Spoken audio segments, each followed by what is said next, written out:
അങ്ങനെ ആശാരി ചെക്കൻ്റെ വർക്ക് 2-3 സൈറ്റ് അടിപൊളിയായിട്ട് നടന്നുകൊണ്ടിരിക്കുന്നത്. അപ്പം നമ്മൾ കൂടുതലും പ്രയോറിറ്റി കൊടുക്കുന്ന ക്വാളിറ്റിക്കാണ് കേട്ടോ. അതുകൊണ്ട് തന്നെ ഏറ്റവും അഡ്വാൻസ് ആയിട്ടുള്ള മെഷീനാണ് കട്ടിങ് ആയാലും എഡ്ജ് ബാൻഡിങ് ആയാലും നമ്മൾ യൂസ് ചെയ്യുന്നത്. കാരണം അത്രയും ഫിനിഷിങ് നമുക്ക് അത് അഷ്യൂർ ചെയ്യാൻ പറ്റും. കണ്ടോ, ഇതൊക്കെ 2mm ചെയ്താണ്.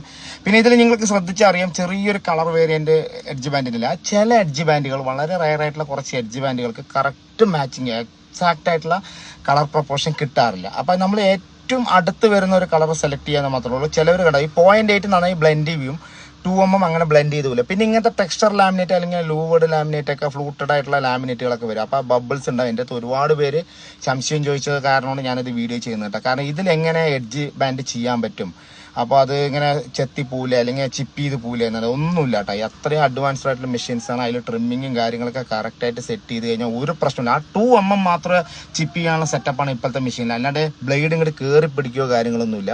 അപ്പം നിങ്ങളുടെ സംശയം ക്ലിയർ ആയിട്ടാണെന്ന് തോന്നുന്നു. കാരണം പലരും ഇതിനേക്കാളും എക്സ്പെൻസീവ് T പ്രൊഫൈലാണ് ഇങ്ങനത്തെ ഫ്ലൂട്ടഡ് പാനൽസ് ഒക്കെ വരുമ്പോൾ അല്ലെങ്കിൽ ലാമിനേറ്റ് വരുമ്പോൾ യൂസ് ചെയ്യുന്നത് കേട്ടോ. അപ്പോൾ അതിന് വേണ്ടിയിട്ടാണ് ചെയ്യുന്നത്. ധൈര്യമായിട്ട് നിങ്ങൾ ചെയ്ത ഒരു പ്രശ്നമില്ല.